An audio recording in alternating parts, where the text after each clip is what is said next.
Okay, it is 5:30. We'll call this meeting of the Public Works and Highway Committee to order. Our attendance shows all committee members are present. Okay, I will entertain an approval of the minutes. I'll make a motion to approve the minutes as written. Any comments on the minutes or changes? Hearing none, we'll vote. All in favor? Aye. Opposed? It's unanimous. Public comment. Anybody who would like to step up to the microphone and comment, please come on up. Yeah. Okay, Melanie Smythe, N140W1793. Is that on? It Cedar just Lane. seems, it sounds really odd. Hello? It's on and Yeah. the same way on. Sounds on. Okay, I guess I'll hear it on air anyway. We'll just, Yeah.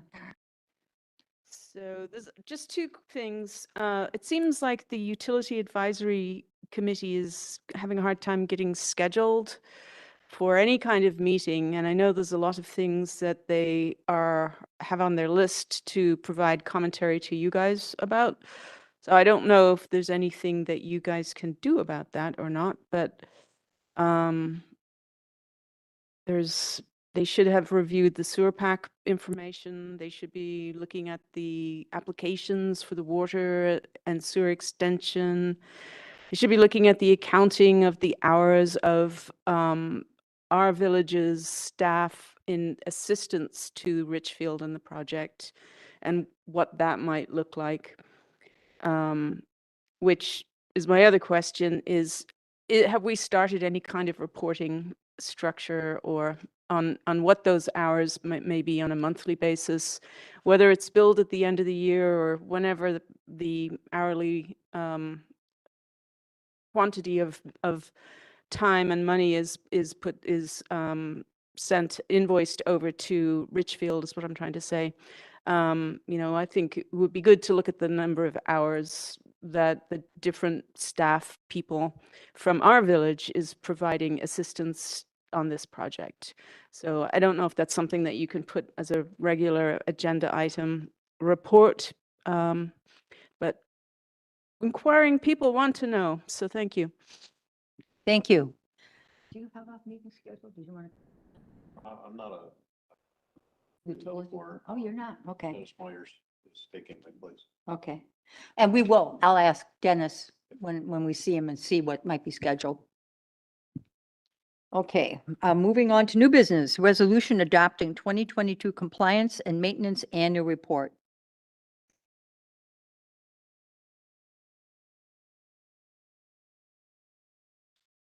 Good evening. This is our annual report for the DNR, summarizing the collection system activities for the sewer utility. Nothing much has really changed.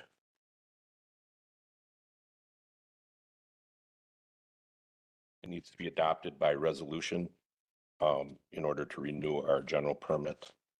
Is there anything you wanted to call out, Tim, or is it pretty much like you say, same every year? Pretty much, maintenance activities are a little low. As you know, I lost 3/4 of my crew last year, 2 to retirements, 1 to a different job. So we're training up new personnel. They're starting to be able to get out on their own. We did have a significant rain event of 9/11 and 9/12, where we had 5.48 inches of rain in a short period of time. And it was categorized as a 200-year reoccurrence event by MMSD. We were able to contain all those flows within our system, however, so we did not have an overflow. Committee? I'll make a motion to approve the 2022 compliance maintenance annual report. I'll second. Any questions for Tim? Any further discussion? All in favor? Aye. Aye. Opposed?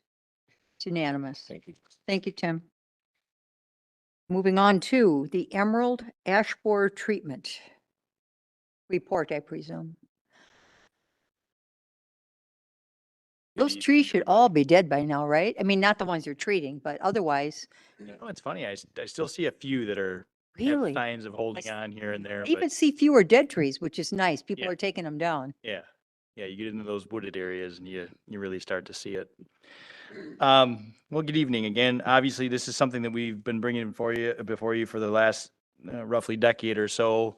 Back at that time, the village had a hard decision whether they were going to remove ash trees or treat all ash trees. And again, the decision we came up with at that time was that we were going to do a little bit of both. So there's a large scale removal in our urban forest, and then obviously we've been treating trees since.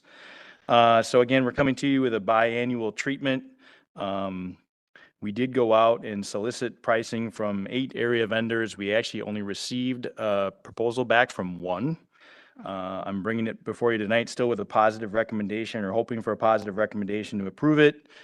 We have used M&M Tree Care in the past, and their numbers line up.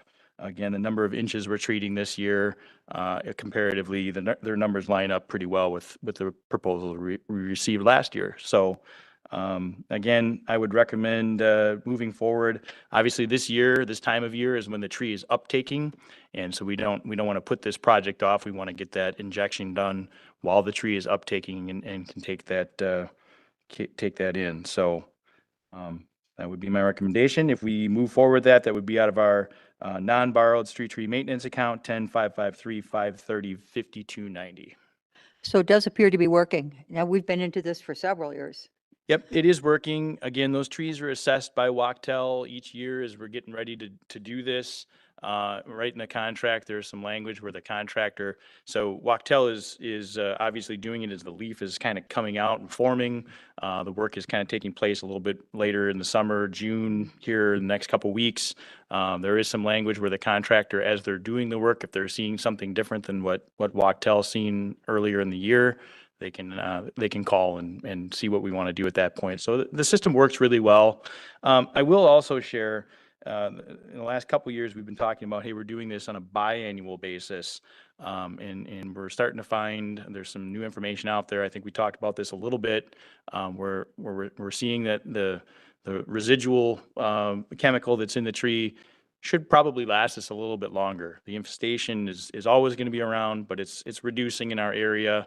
And so I think in the next year or so, we might be bringing you a new plan where we're treating trees every 3 years, which will help even us out a little bit and maybe save us a little bit more money. Yeah, I mean, these bugs are going to eventually die off because they don't have anything to eat, right?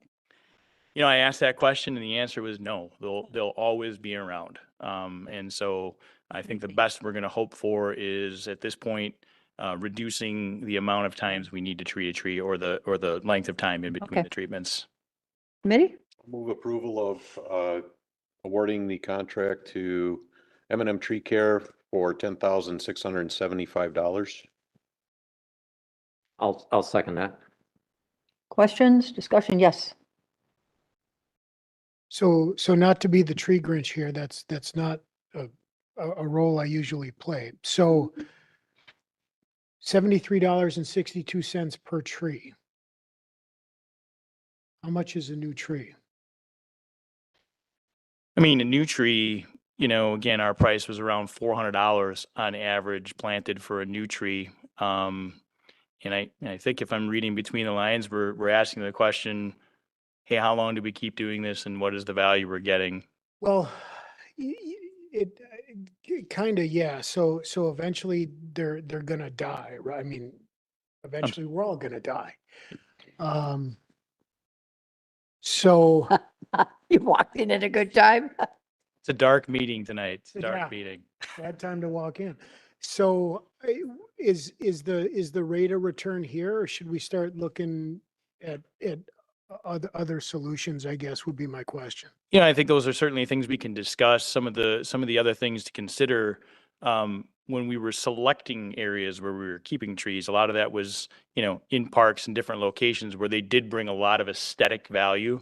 And so I think that's one consideration. The other consideration is when you weren't treating a tree, for communities that were dealing with a lot of ash in very urbanized areas and they weren't treating, they had a really high cost of removal. So that's also something else that we have to consider. It's not just the planting of the tree, but if you're removing a large tree, you've got to factor that in as well. So you know, we started this probably roughly a decade ago, and the plan seemed great at the time, and it seemed to be consistent with what everybody was doing. I think it's still very consistent with what everybody's doing. But certainly we can ask those questions and dig further into that if we want to as a village. Thank you. Go ahead, Rick. Yeah, I was gonna say, I actually use Wachtel to treat 3 trees in my yard. And, this price is compatible with that. I actually pay a little bit more because I don't have hundreds of trees to do. Right. And to your point, Phil, I have 1 tree that's failing out of 3. And I'm probably gonna have to take it down in the next year. We stopped treating that last year, and I think that's the point, is try to keep them on as long as possible, because these trees are, this big. You replace them with a sapling, and it's, Yeah. it's gonna take a long time.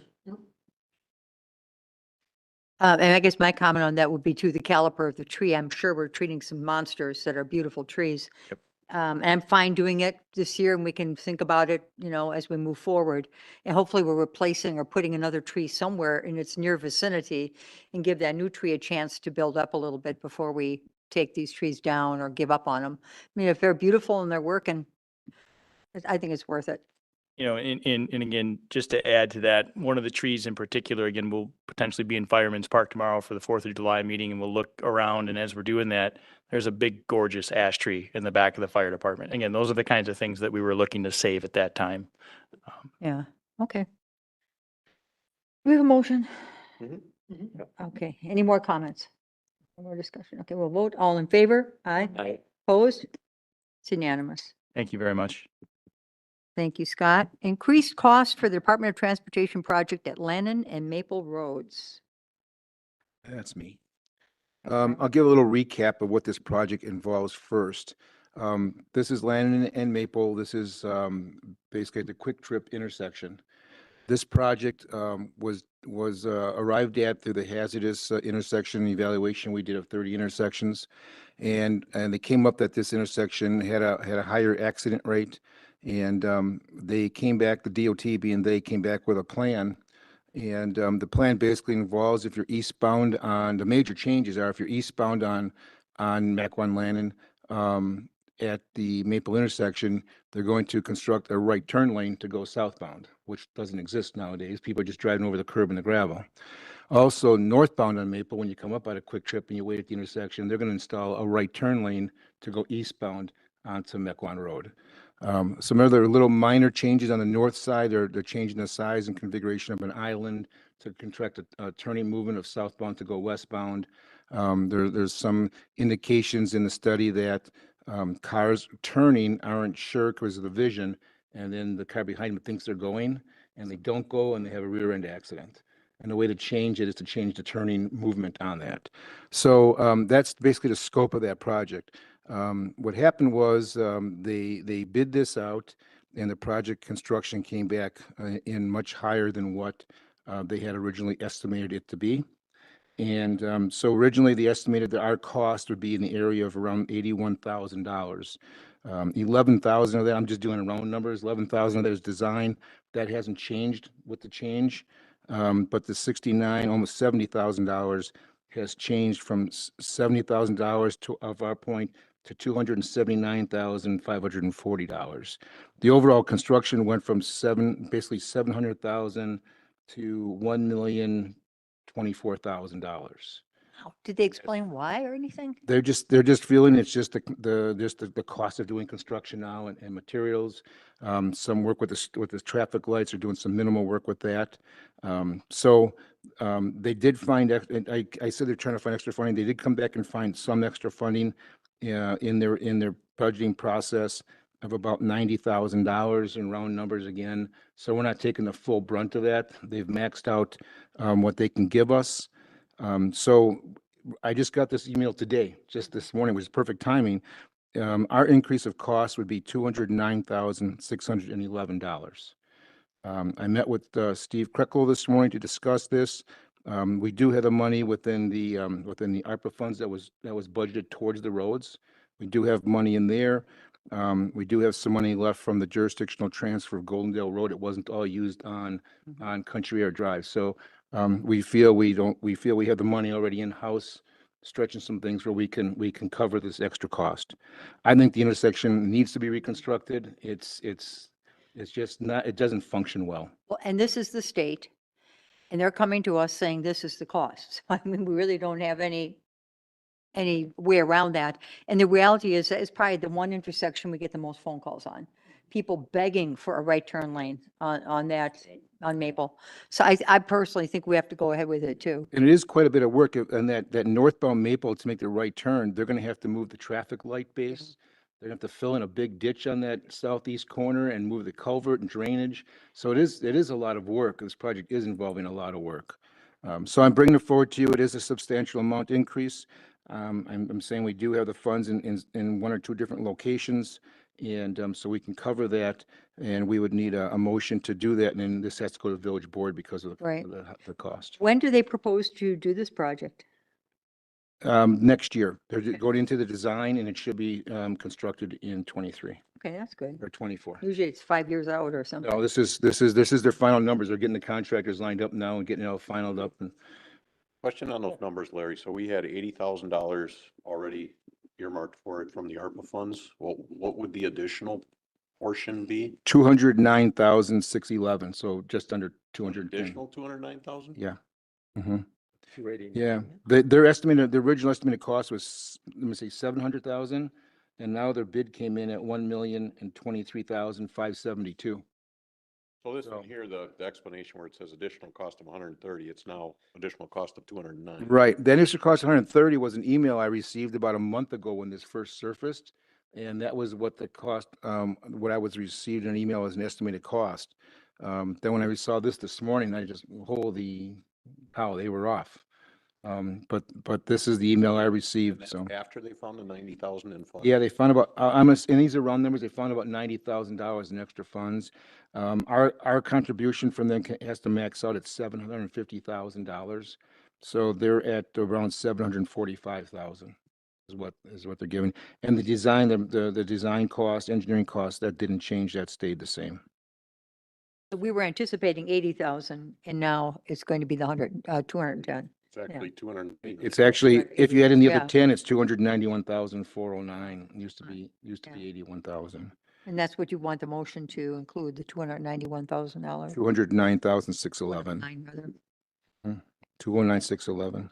Committee? When you were with Mr. Krecklow, you didn't ask him if he could find some extra money for the police department, police and fire too, did you? That goes back from the other night, I'm sorry. Well, I just know in the budget time, ARPA funds gave the roads 750,000. The 80 that we were had to contribute to this came out of that, and the balance of that is still remaining, so. But wasn't most of what was in for ARPA for blacktop?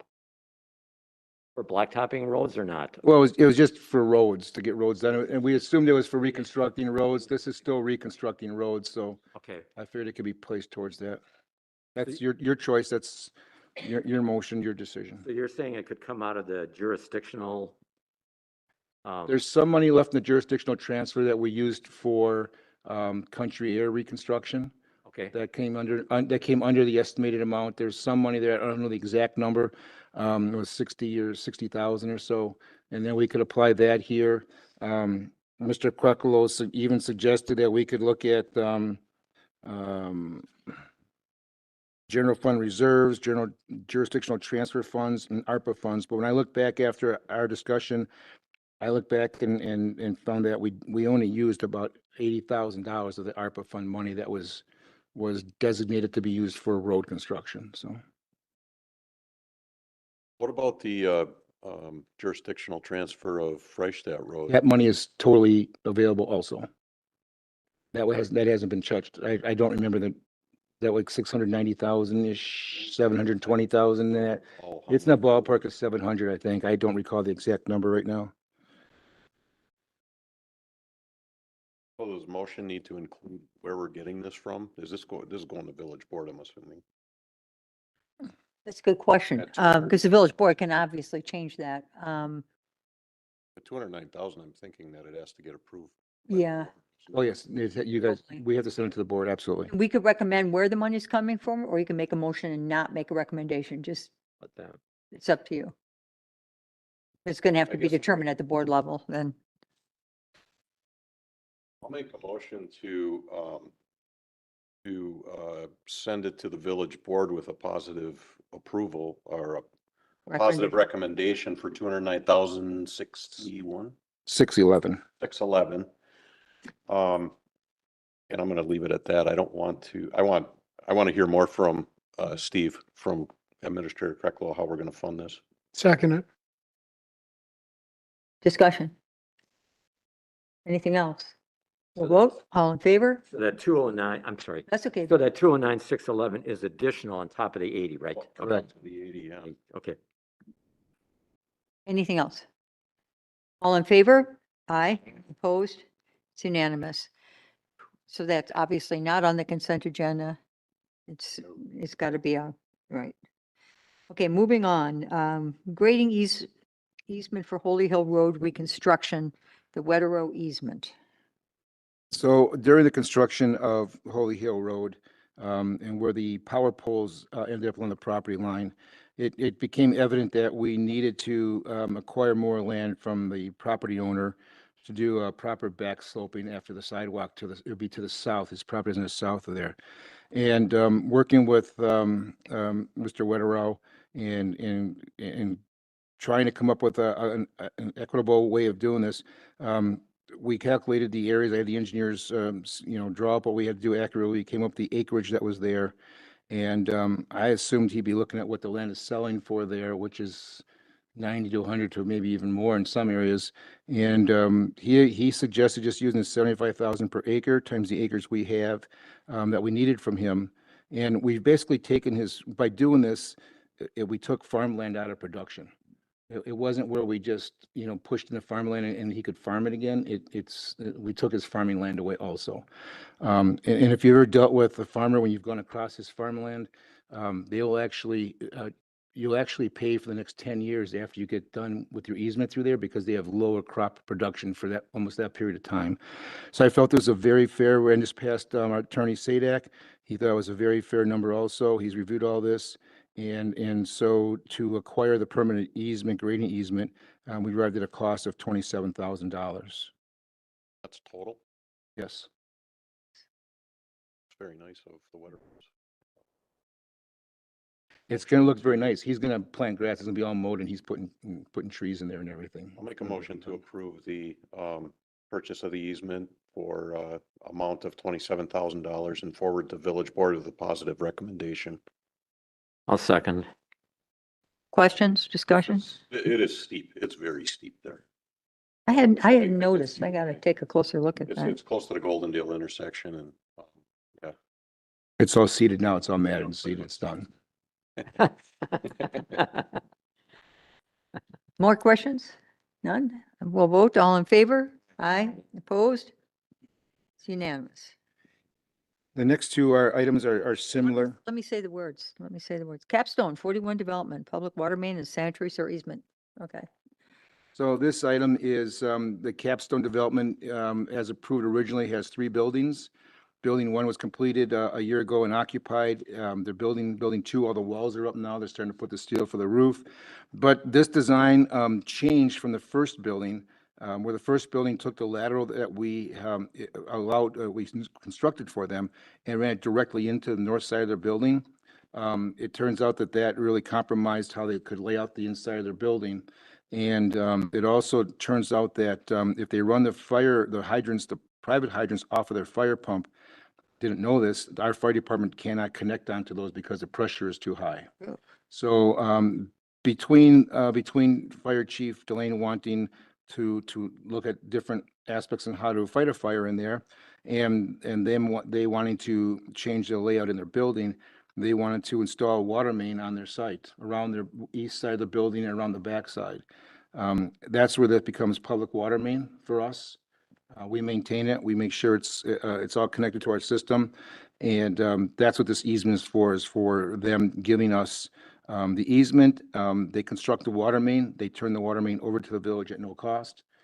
And then we would be responsible for maintaining it and flushing it and making sure the water in there is also safe. And so this is the easement for the water main. And then the sanitary sewer aspect of the easement is with the revised grading plan for both buildings, they terminated our access to the east end of the sanitary sewer easement that they granted to us when they built the first building. And so, in negotiating with them, what the sanitary sewer easement does, it gives us full access onto anywhere in their property, for us to access our sewer line. Right now, the sewer line was in a gravel road area below the development. They've changed all that. They're gonna pave over our sewer line now. So our manholes are actually gonna be in pavement, in their driveway pavement in the south side. And so what the sewer easement does, it grants us access, from either side of their property, driving over their pavement roadways or parking lots for our sewer utility to go in there with their vehicles, the big jet truck, or just pickup trucks to access our system for maintenance. Hmm. So those are the two easements in front of you tonight. Pretty straightforward, committee? So Larry, in looking at the CSM, that easement then is that dark line that starts up at Holy Hill Road and goes all the way to the back of the lot then, am I correct? Let me see. Are you referring to the sewer easement? Just look to make sure I'm seeing the same thing you are. I think the water. That's the water main. I think you're looking at the water main easement. Okay. Yes, yeah, the 20-foot public water main. Mhm. So, yeah, the big heavy lines is the easement for the water main. Right. And just west of that is gonna be when you see lot one over, that's gonna be, building 3, which may even be started later this year yet, from what I'm hearing. So, but the dark lines you see on that water main easement, sheet 1 of 2, is the outline of the easement, and within that is the water main.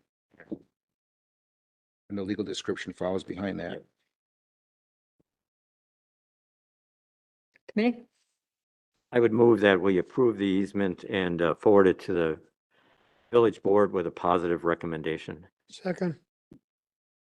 Further questions or discussion? A vote, all in favor? Aye. I, Opposed? It's unanimous. Moving on to the TDC Willow Creek Development Easement.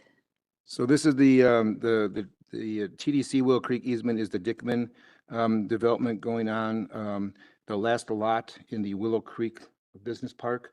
This will be the one between the Ryan Building and Appleton Avenue, that one vacant lot. There's been a pile of dirt there for a long time.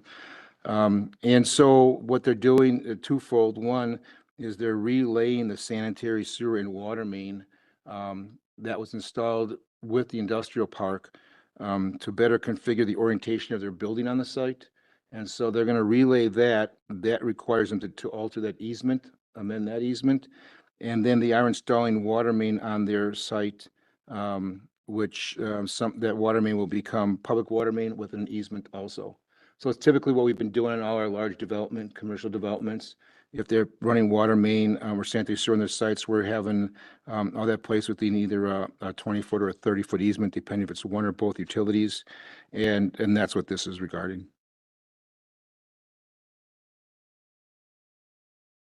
This is pretty typical that they make a change like this? The easement for the water main, like we just did on the Capstone one, is very typical. It's very untypical that they would relay At their expense. water main and the sanitary sewer at their expense. That's what struck me, because Right. that's not Right. inexpensive. And it's not cheap. There's a rock to be removed Uh-huh. by the ANR pipelines. But it really affected how they could orientate their building on the site with the parking and everything else. So Is there a chance that when they start trying to do this and it's all rock, they say, oops, and no. no? Okay. All right. Committee?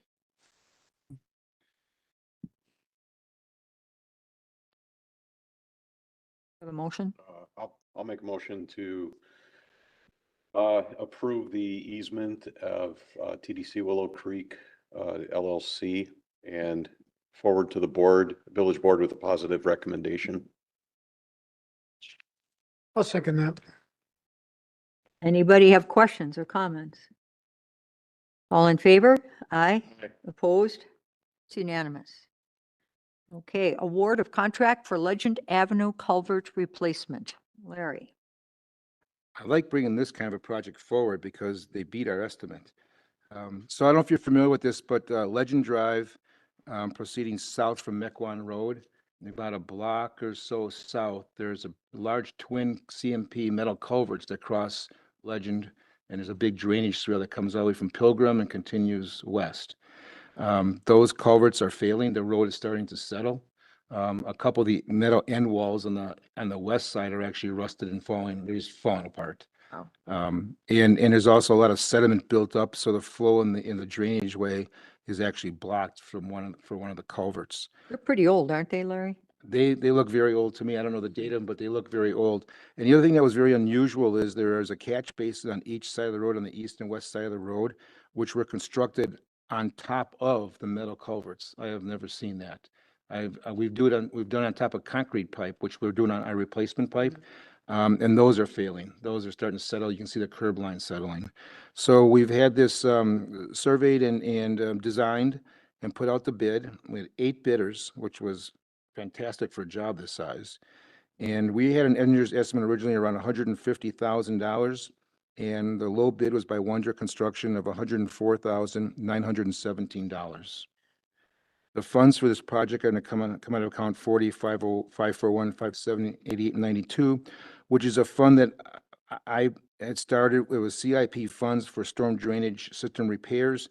The intention originally was that to correct stormwater drainage in the Main Street, Pilgrim Road area. South of Main Street, there's storm sewer kind of coming out of the ground, but those lots have been for sale, not for sale. They're going to do something, not do something. So this money is, I used it for some other repairs, so my proposal is to use $104,917 of that fund, of those funds, which currently is at $282,500 to fund this project. I'm also asking for the committee to award a 5% contingency upon, in addition to the project amount, just in case we run into anything unusual out there. Okay.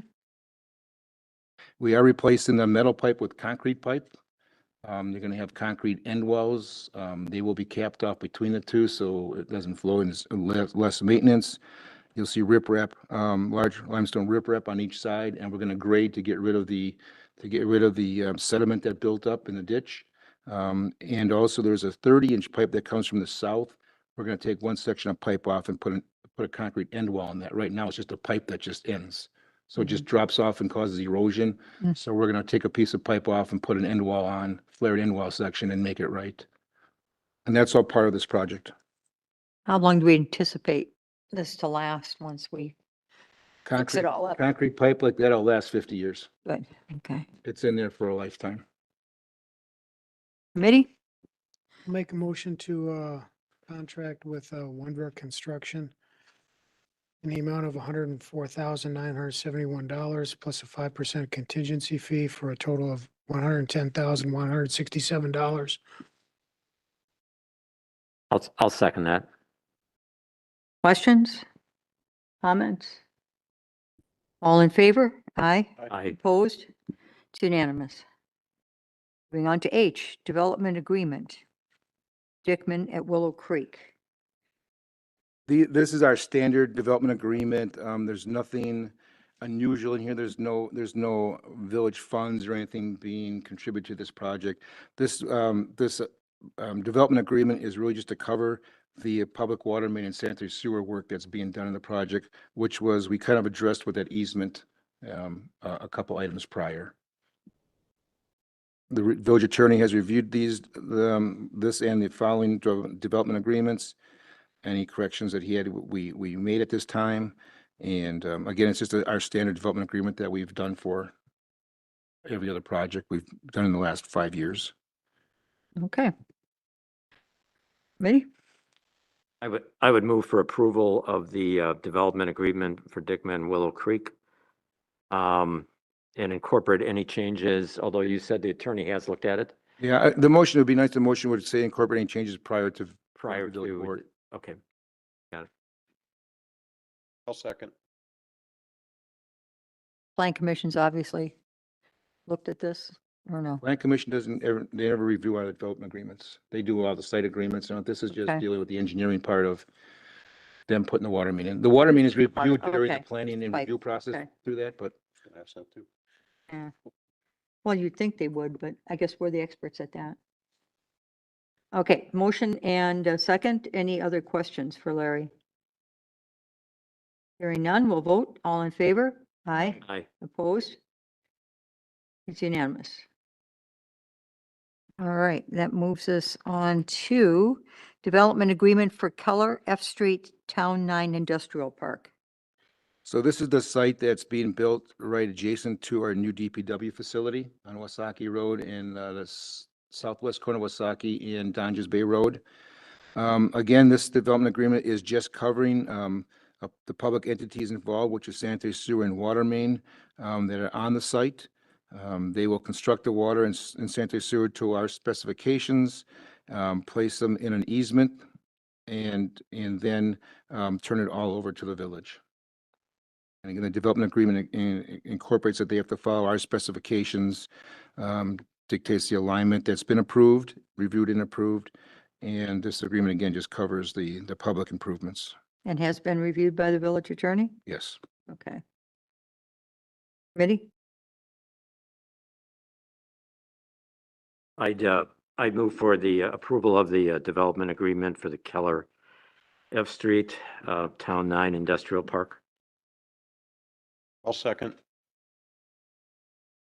Yes, sir. I do have a question on, I don't know if it's part of developer agreement or site plans and all that, but that cemetery that's right on the corner, we had discussed, either marking those or, doing something with that cemetery. Wasn't that F Street that was going to take care of that? We've discussed it, that is actually in an outlot that they created there. And I know it was been brought up to put some sort of a marker or some kind of monument there. I will admit I haven't been involved in what that would be, but I know that was being in discussions with Steve. Part of And a developer's agreement though, would it be? I don't think it can because it's in an outlot. I think it was just agreed that some marker would be placed there to identify the cemetery. Okay. Was the Historical Society getting involved in that too? I'll look into it. I'll make a note and look into it. Okay, thanks. We have a motion and a second. Any more discussion? We'll vote. All in favor? Aye. Opposed? It's unanimous. And finally, the amended development agreement for Capstone Building Number 2. So Capstone Building 1 originally had a development agreement. It covered everything else. Again, that did not include any public water main. So this amended agreement is basically amending to add the public water main onto the site. The sanitary sewer is already there. It's serviced off the south end of the building, so it's just water main. This is the one where I described. They decided to install their own water main to bring it into the building in a different location and also to facilitate better fire flow for the fire department. So this is just an amendment adding that water main that we just discussed prior. Correct. That easement and that water main. Make a why motion it's to very small. approve the amended developers agreement for Capstone Building 2. Second that. Questions or comments? All in favor? Aye. Aye. Opposed? It's unanimous. Oh, well, we don't have updates on here today, do we? So we can't have updates. That's right. What updates? We didn't do anything while you were gone. Okay. I can update you verbally. No, it's not on the agenda. I have to be Updates. straight and narrow here. Okay, next meeting date, let's take a quick look at that for July. I'd rather stay away from the week of July 4th. I don't think I'm going to be around. Well, how about that following week, like the 12th? Does that work for everyone? You like Wednesday, right, Rick? That's what Yeah. works for you. I would prefer Wednesday. Okay, you let me know. Believe so. Just grab my calendar. Now, are we having a board meeting on the 3rd, village board? No. I was going to say, that would be kind of weird. Be nobody here. Okay. Village Hall is open that day though, Steve said. Oh, But, okay. but he said too, nobody'd probably be here. I'll show up. So it works for you, Rick, kind of? July 12th, yeah, I'm good. Okay, good. So July 12th, 5:30 PM in this room, obviously. And now we have announcements. And Larry, you had a comment or an announcement, I believe. I have two different subjects. One is I just received notification today after a meeting this afternoon updating the DOT projects along Highway 41. And I've been notified that the Freistadt Bridge over 41 will reopen on Thursday, June 15th by 6 a.m. That's great. But at the same time, the Mequon Road Bridge will close on the same day at approximately 6 a.m. So whenever they get traffic flowing back over Freistadt Bridge, they'll switch over and close the Mequon Bridge for the same type of work and same time period as the Fresh. And that's according to their plan. That's exactly what they were saying they were due. So that's a plus. Good news. And Q will still be under, Yes, that's separate. that's gonna be interesting. That's just beginning. However, the roundabout's open on Highland. I mean, on Hillside. Hillside, that one's Yep. open, yeah. That's open. I drove it yesterday. Yep. The other thing, if I could, I just under announcements, I just want to clarify the communication that the engineering department puts out for our paving and seal coating projects. If anybody drove Division Road this morning coming into work off of Q, you would have seen cars parked in the grass. There are probably 6 or 7, 8, 10 cars parked there. That's because those residents were notified that there was going to be a seal coating project going on there today. And which shows that we are communicating with the residents and we are doing the best we can to let everybody know this happens. And so that was very obvious this morning when I came through and I saw a whole bunch of cars parked in the grass there. And we do place, I just want to know so everybody knows what we do. Every road project takes place, we put these signs at each end of the road to notify the residents. They have questions, the phone number's on there. So it's another way we communicate with the residents. And the other question that came up, a comment made at the board meeting was that we seal coated Old Farm, an Old Farm from Auburn Lane to Fieldstone Pass, and that it was only 3 years old. Auburn Lane, it was paved in 2017. And the recommendation from all the paving institutes is that in the 5 to 7 years after a road is reconstructed, it should be seal coated to preserve its oil base and extend the life. By doing that in a regular basis, you take a 20-year road and you make it a 30-year road. And that's why we're starting to seal coat based on recommendations from the Paving Institute and our consultants to start seal coating these roads that we've reconstructed over the years. So I just want to make sure that everybody understands that why we're paving what we're paving, and we are knocking on doors and handing out notices, and people are being notified of the work being done. I assume it's on the website too, isn't it? Our Yes, there is paving a project. right. Yeah. So What? do we actually knock on doors? Yeah, the Farner is very good. Seal coating is very good about knocking on doors and handing out And if letters or something. nobody answers the door, do we leave a flyer? or something? Yes, he's got flyers printed up for the roads. Thank you. Okay, any other announcements? Hearing none, we will adjourn at 6:12. Thank you, everyone.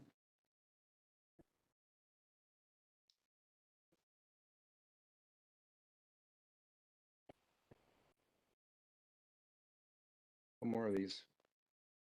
A couple more. I'm retiring soon, so I just gotta pick a date. I just don't want. I can't. It's not professional to say why, but yeah, we'll just let it go. Can't take it any-